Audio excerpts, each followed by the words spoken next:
పెళ్ళైనా పండగైనా వేడుక ఏదైనా పట్టుచీరల ప్రత్యేక వేదిక వారాహి సిల్క్స్. టీఆర్ఎస్ తన పార్టీ అంటూ ప్రకటించిన తరువాత ఇప్పుడు టీఆర్ఎస్ పార్టీ అధినేత కవిత చేస్తున్నటువంటి సంచలనమైన కామెంట్స్, వెలువరిస్తున్నటువంటి విషయాలు ఇటు బీఆర్ఎస్కి చేటుగా మారుతున్నాయని చెప్పాలి. జనాల్లో బీఆర్ఎస్ ఇమేజ్ని ఇంకా డ్యామేజ్ చేస్తున్నాయని చెప్పాలి. తెలంగాణ ప్రజలకు కవిత క్షమాపణలు చెబుతూ కొన్ని విషయాలను బయటకు చెప్పారు. ఇవి ఇటు బీఆర్ఎస్కు డ్యామేజ్ చేసేలా ఉన్నాయి. కేసీఆర్ కుటుంబ పాలనలో తెలంగాణకు అన్యాయం జరిగిందంటూ కవిత అంగీకరించారు. ఖమ్మంలో రైతులకు సంఖ్యలు వేశారు. ఇసుక మాఫియా కోసం నేరెళ్ల యువకుల మీద 3rd డిగ్రీ ప్రయోగించారు. ఇద్దరు నాయకులు మాట్లాడుకోలేకుండా ఫోన్ ట్యాపింగ్ చేశారు. ఆ తప్పులన్నింటిలో భాగమైనందుకు సిగ్గుపడుతున్నా అంటూ కవిత చెప్పారు. ఇక కేసీఆర్ పాలనలో తెలంగాణ ప్రగతి చక్రం గతి తప్పింది అంటూ కవిత వ్యాఖ్యానించడం జరిగింది. ఇక బీఆర్ఎస్ నుంచి కవిత బయటకు రావటము, ఆ తర్వాత ఇప్పుడు టీఆర్ఎస్ తన పార్టీని అనౌన్స్ చేయటం జరిగింది. కానీ అంటే ఏదైతే బీఆర్ఎస్ ఇప్పుడు ఎదుర్కొంటున్న అంశాలు ఉన్నాయో, కాంగ్రెస్ ఏ అంశాల మీద అయితే ఇప్పుడు మనం చూస్తే కనుక ఏ అంశాలను అస్త్రంగా మార్చుకుందో వాటన్నిటినీ కూడా ఫోన్ ట్యాపింగ్, ఒకవైపు మేము ఫోన్ ట్యాపింగ్ చేయలేదని చెప్పి ఇప్పుడు కేసీఆర్ కానీ కేటీఆర్ కానీ చెప్పడం కానీ, ఈ వీటిలో వాళ్ళు విచారణలు ఎదుర్కోవటం కానీ, ఇవన్నీ వ్యవహారాలు మనం చూసాం. అయితే ఫోన్ ట్యాపింగ్ జరిగింది అంటూ దానికి కవిత క్షమాపణ చెప్పడంతో కూడా అంటే ఫోన్ ట్యాపింగ్ జరిగింది అని కవిత ఒప్పుకున్నట్లయింది తను బీఆర్ఎస్లో ఉన్నప్పుడు. ఇంకా ఖమ్మంలో రైతులకు సంఖ్యలు పట్టడం వెనుక బీఆర్ఎస్ఏ ఉన్నట్లు ఇప్పుడు కవిత ఒప్పుకున్నట్లయింది. తను ఉన్నప్పుడు ఆ తప్పు జరిగినట్లుగా కవిత ఒప్పుకున్నట్లయింది. ఇక ఈ రకంగా ఇసుక మాఫియా కోసం నేరెళ్ల యువకుల మీద 3rd డిగ్రీ ప్రయోగించడం, దీని మీద కవిత స్పందించారంటే దీని వెనుక కూడా ప్రభుత్వం ఉంది, తెలిసే జరిగింది అని కవిత అంగీకరించినట్లయింది. అంటే ఇవన్నీ కూడా బీఆర్ఎస్లో ఉన్నప్పుడు జరిగాయి అని చెప్పి ఏవైతే తమ ఖాతాలో లేవని చెప్పుకుంటూ ఉన్నారో ఇటు కేసీఆర్, ఇప్పుడు అవన్నీ కూడా వాళ్ళ ఖాతాలోనే ఉన్నాయని ఇప్పుడు కవిత ఓత్తం ఇచ్చినట్లుగా ఈ వ్యాఖ్యలు మారాయి. తాను క్షమాపణలు చెప్పడంతో ఇవన్నీ తెలిసే జరిగినట్లుగా ఈ అంశాలన్నీ ఇప్పుడు జనాల్లోకి వెళ్తున్నాయి. ఒకసారి కవిత మాట్లాడినటువంటి మాటలు, తాను తెలంగాణ ప్రజలకు తెలిపినటువంటి క్షమాపణలు విందాం. తెలంగాణ ప్రజల ఆర్తిని అది అర్థం చేసుకోలేకపోయింది. డెఫినెట్గా సామాజిక తెలంగాణ రథచక్రం అనేది విరిగి ముక్కలైపోయింది. ఒక కొత్త రాష్ట్రం వచ్చిన తర్వాత ఏ తరహా అయితే పని జరగాలో, ఏ తరహా అయితే పనులు ప్రారంభించుకోవాలో అవి జరగలేదని చెప్పడానికి ఒక ఇంత బాధపడతా ఉన్నాను. ఆనాడు ఏమనుకున్నాం, తెలంగాణ రాష్ట్రం వస్తే మనందరి బానిస సంఖ్యలు పోతాయి అనుకున్నాం.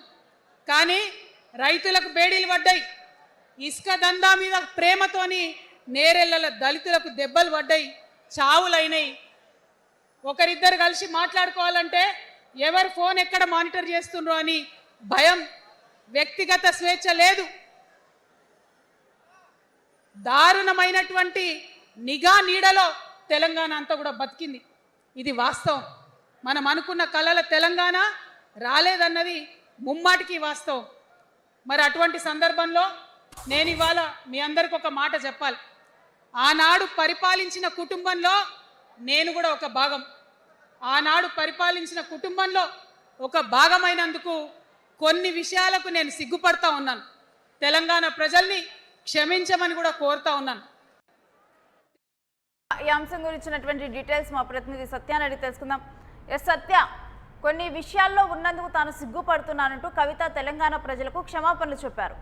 కానీ ఇవన్నీ కూడా బీఆర్ఎస్ని ఒక ఉచ్చులోకి నెడుతున్నాయి, ఒక ఊబిలోకి నెడుతున్నాయని చూడాలా?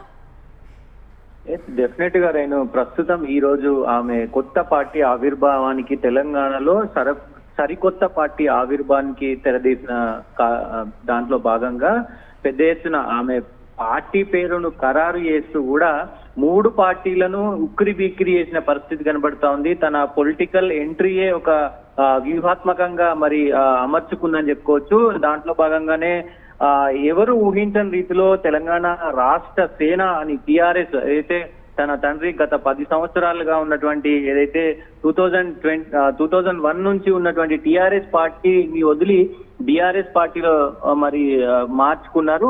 ఆ పేరును ఇప్పుడు టీఆర్ఎస్ అనే పదాన్ని తీసుకొని, అంటే సేన అని తీసుకొని, టీఆర్ఎస్ సేన అని తీసుకొని మళ్ళీ ఆ పాత పేరును తెలంగాణ భావాలకు కావచ్చు, తెలంగాణ ప్రజలకు కావచ్చు, అందరికీ తెలిసినటువంటి పేరు టీఆర్ఎస్ పేరు. సో ఆ పార్టీని పేరును తీసుకొని ఒకవైపు మరి ముందుకెళ్తా ఉంది. ఆ ముందుకెళ్తా ఉన్నప్పుడు తాను ప్రధానంగా ఫస్ట్ ఆ పేరు అనౌన్స్ చేసిన తర్వాత కొంత భావోద్వేగానికి లోనైన పరిస్థితి ఉంది.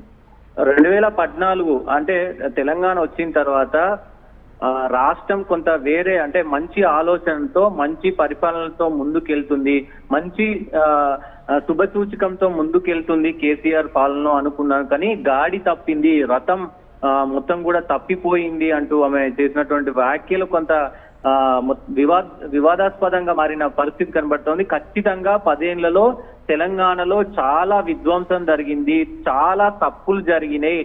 దాంట్లో నేను భాగమై ఉన్నందుకు తెలంగాణ ప్రజలకు నేను క్షమాపణ కోరుతున్నా, నేనే సిగ్గుపడుతున్నా. ఖచ్చితంగా ఇట్లాంటి ఘటనలు జరిగినందుకు నేనే సిగ్గుపడుతున్నా, నన్ను క్షమించండి, తెలంగాణ ప్రజలు నన్ను ఖచ్చితంగా క్షమించండి. ఇంకొకసారి కానీ అంటే అట్లాంటి తప్పులు జరిగినందుకు నేను అసలు తెలంగాణ ప్రజలకు ఏం చెప్పాలో చెప్పని లేని పరిస్థితిలో ఉన్నాను, ఏదేమైనప్పటికీ నన్ను క్షమించండి అంటూ కూడా ఆమె వేడుకున్న పరిస్థితి కనబడతా ఉంది. 10 ఏళ్ల పాటు తెలంగాణను పాలించినటువంటి కుటుంబంలో నేను భాగస్వామ్యం అయి ఉన్నందుకు, సో నేను అనేక తప్పులకు నేను కూడా కొంత మరి దాంట్లో భాగమై ఉన్నందుకు నన్ను ఖచ్చితంగా మీరు క్షమించాలి అంటూ కూడా ఆమె అంటే ఒప్పుకుంది. అక్కడ ప్రధానంగా క్షమాభిక్షను కోరుకుంది కాబట్టి ఖచ్చితంగా దాన్ని ఇది చేసుకోవచ్చు. ఖచ్చితంగా ఏదైతే తప్పు చేస్తే ఆ ఒప్పుకోవడం అనేది చాలా ఇది ఉంటది. ఆ ఒప్పుకుంది కాబట్టి ఖచ్చితంగా మరి ప్రజలు కూడా మరి ఏ రకంగా ఆలోచిస్తారు అనేది ఒకవైపు చూడాల్సిన అవసరం అయితే ఉంటది రేణు. దాంతో పాటు 10 ఏళ్లలో తెలంగాణ అన్యాయం జరిగిందని, దాంతో పాటు కేసీఆర్ రాజకీయ పరిమితిని కోల్పోయారు, మరమంచిగా తయారయ్యారు.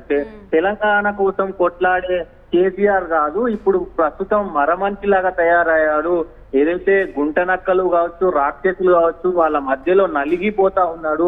ఆనాటి మన కేసీఆర్ కాదు, ఇప్పుడు మారిపోయిన కేసీఆర్, కేవలం జీవం ఉన్న కేసీఆర్ మాత్రమే అని చెప్పి ఆమె మాట్లాడడం పెద్ద ఎత్తున చర్చనీయాంశంగా మారింది. ఇప్పుడు తెలంగాణ కోసం ఇప్పుడున్నటువంటి ఈ కర్కశమైనటువంటి ముఖ్యమంత్రి రేవంత్ రెడ్డి చేస్తున్నటువంటి పాలన పైన 2.5 సంవత్సరాలైనా ఒక్క మాట కూడా అంటలేడు. బయటికి వచ్చి చాలా మంది తెలంగాణ ప్రజలు కోరుతా ఉన్నారు కేసీఆర్ ఎక్కడున్నా బయటికి రావాలి అని అంటుంటే ఎందుకు రావట్లేరు? తెలంగాణ కోసం కొట్లాడే ఇప్పుడు మనిషి కాదు ఆయన, మొత్తం మారిపోయాడు. తెలంగాణ కోసం కొట్లాడాలంటే మళ్ళీ ఒక పార్టీ కావాలి, దానికోసం నేను వచ్చానంటూ కూడా ఆమె చెప్పింది. దాంతో పాటు గతంలో ఏదైతే నేరెళ్ల బాధితులు ఇక్కడ ప్రధానంగా మొత్తం తెలంగాణ రాష్ట్రంలోనే చాలా కలిసివేసిన ఏదైనా సిచ్యువేషన్ ఉంది. ఇప్పటి వరకు కూడా తెలంగాణ రాష్ట్రంలోనే ఒక బాధాకరమైనటువంటి ఘటన ఏదైనా ఉంది అంటే అది నేరెళ్ల ఘటన. నేరెళ్ల ఘటనలో దళితులపై చాలా విచక్షణ రహితంగా పోలీసులు చేసినటువంటి దాడి కావచ్చు, వాళ్ళు చేసినటువంటి తీరు కావచ్చు, కొంతమంది అక్కడ ఉన్నటువంటి అంటే ఇటు బీజేపీ కావచ్చు, కాంగ్రెస్ కావచ్చు విమర్శించిన వాళ్ళు ఏదైతే కేవలం సంతోష్ రావు కోసమే ఆ ఇసుక మాఫియా నడిచింది మొత్తం కూడా నేరెళ్లలో అనేది ఖచ్చితంగా అందరికీ తెలిసిన విషయమే. దాంతో పాటు ఏదైతే ఖమ్మంకు సంబంధించినటువంటి విషయం కావచ్చు, ఖమ్మంలో రైతులకు సంఖ్యలు వేసి మరి వాళ్ళను ఇది చేయడం కావచ్చు, పెద్ద ఎత్తున ఈ అంశాల పైన, దాంతో పాటు ఫోన్ ట్యాపింగ్ అంశంలో పక్కన వాళ్ళ ఫోన్ ట్యాపింగ్ ప్రధానంగా ఈటెల రాజేందర్ లాంటి వాళ్ళు అంటే కొంత నిజాయితీ గల నాయకులు తెలంగాణకు అన్యాయం జరుగుతుంది, తెలంగాణలో ఖచ్చితంగా కొంత ప్రభుత్వం అప్పుడు ఉన్నటువంటి బీఆర్ఎస్ ప్రభుత్వం కొంత గాడి తప్పుతుంది అని ఎవరెవరైతే కొంతమంది ఎమ్మెల్యేలు మాట్లాడుకున్నారో పదే కొంతమంది దానికి సంబంధించినటువంటి అంటే తెలంగాణ సంబంధించినటువంటి భావజావాలను మాట్లాడిన వాళ్ళు అందరినీ కూడా ఫోన్ ట్యాప్ చేసి విన్నారనేది స్పష్టంగా ఇక్కడ కవిత మాటల్లో మనం అర్థం చేసుకోవచ్చు. ఈటల రాజేందర్ కావచ్చు, ఇంకా చాలా మంది ఎమ్మెల్యేల ఫోన్లు కావచ్చు, ఇటు ఫ్యామిలీలోనే ఉన్నటువంటి తన ఫోన్ కూడా ట్యాప్ అయిందని తనే ఒప్పుకుంది. ఇట్లా ఎవరి ఫోన్లు పడితే వాళ్ళ ఫోన్లు, వేరే వాళ్ళ ఫోన్లు విని సంసారాలకు కూడా మరి వెళ్ళి ఫోన్ ట్యాపింగ్ చేశారు. సో వీటన్నిటికీ కారణమైనటువంటి వ్యవస్థలో నేను ఉన్నందుకు సిగ్గుపడుతున్నా, నన్ను క్షమించండి అంటూ కూడా ఆమె చెప్పినటువంటి తీరు కావచ్చు, అవన్నీ కూడా ప్రస్తుతం కొంత చర్చనీయాంశంగా మారింది. రాష్ట్రంలో ఒక్కసారిగా రాష్ట్ర రాజకీయాలు ఒక్కసారిగా వేడెక్కిన పరిస్థితి అయితే కనబడతా ఉంది. కవిత ఇంకా ఎలాంటి బాంబులు పేలుస్తుంది, కవిత ఇంకా ఎలాంటి కామెంట్స్ చేస్తుంది అనేది కూడా చూడాల్సిన అవసరం ఉంటుంది. ఏదేమైనప్పటికీ ఆమె ఖచ్చితంగా క్షమాపణ కోరి ముందుకెళ్తా ఉంది. ఇటు అమరవీరులకు క్షమాపణ కోరింది. అంటే అమరవీరులకు ఎవరికి కూడా దాదాపు 1200 మంది అమరవీరులు అయినారు విద్యార్థులు, వాళ్ళకి ఎవరికి కూడా గుర్తింపు లేదు. ఇంకా చాలా మంది కొట్లాడినారు, వాళ్ళకి ఎవరికి గుర్తింపు రాలేదు. ఖచ్చితంగా వాళ్ళందరూ నన్ను క్షమించాలి, నేను వాళ్ళ కోసం కొట్లాడతాను, కేవలం తెలంగాణ కోసం మాత్రమే నేను కొట్లాడతాను అంటూ కూడా ఆమె చెప్పినటువంటి మాటలు మరి ఒక్కసారిగా రాజకీయ వర్గాల్లో తెలంగాణ రాష్ట్రంలో సంచలనంగా మారుతున్న పరిస్థితి అయితే కనబడతా ఉన్నాయి. Right Satya, stay with us. మీ దగ్గర నుంచి మరిన్ని డీటెయిల్స్ తీసుకుంటాం. ఇక కవిత మాట్లాడినటువంటి మాటలు సంచలనంగా మారాయని చెప్పాలి. కేసీఆర్ కుటుంబం పాలనలో తెలంగాణకు అన్యాయం జరిగిందంటూ కవిత అంగీకరించారు. ఖమ్మంలో రైతులకు సంకెళ్లు వేశారు. ఇసుక మాఫియా కోసం నేరల యువకులపై 3rd డిగ్రీ ప్రయోగించారు. ఇద్దరు నాయకులు మాట్లాడుకోనివ్వకుండా ఫోన్ ట్యాపింగ్ చేశారు. ఆ తప్పులన్నింటిలో భాగమయ్యాను, అందుకు సిగ్గుపడుతున్నా అంటూ కవిత చెప్పారు. ఇక దీంతో కూడా బీఆర్ఎస్ హయాంలో తప్పులు జరిగాయి, ఆ సమయంలో నేను ఉన్నాను అని కవిత అంగీకరించినట్లుగా మారింది. ఇక కేసీఆర్ పాలనలో తెలంగాణ ప్రగతి చక్రం గతి తప్పింది అంటూ కవిత వ్యాఖ్యానించారు. ఇక కేసీఆర్ ఒక మరమనిషిలాగా మారిపోయారు, అందుకని ఎక్కడ ఏం జరిగినా కానీ రాష్ట్రంలో కేసీఆర్ బయటికి రావటం లేదు. హైడ్రా విషయంలో ఇల్లు కూల్చేస్తూ ప్రజలు అడుగుతున్నా కానీ కేసీఆర్ బయటికి రావటం లేదంటూ కవిత వ్యాఖ్యానించడం జరిగింది. ఇక ఈ రకంగా కవిత సంచలనమైన విషయాలు గతంలోనే చెప్పడం జరిగింది. కవిత కొన్ని విషయాలు బహిర్గతం చేసేటప్పుడే ఫ్యూచర్లో చాలా విషయాలు, సంచలనమైనటువంటి విషయాలు నేను బయట పెడతాను అంటూ చెప్పారు. ఇక ఇప్పుడు కొన్ని విషయాలు తాను మాట్లాడటం డెఫినెట్గా కూడా తెలంగాణలో చర్చనీయాంశమైనటువంటి అంశాలు, ఈ ఫోన్ ట్యాపింగ్ వ్యవహారం, ఇవన్నీ కూడా చాలా హాట్ టాపిక్స్. ఇవన్నీ కూడా వీటన్నిటిలో బీఆర్ఎస్ భాగస్వామ్యం ఉంది, అప్పుడు నేను దాంట్లో ఉన్నాను అంటూ కవిత ఇప్పుడు చెప్పడం జరిగింది. ఇంకా ఎటువంటి విషయాలు వెల్లడించనున్నారు ఏంటి అనేది కూడా ఒక ఆసక్తికర పరిణామంగా మారింది ఇప్పుడు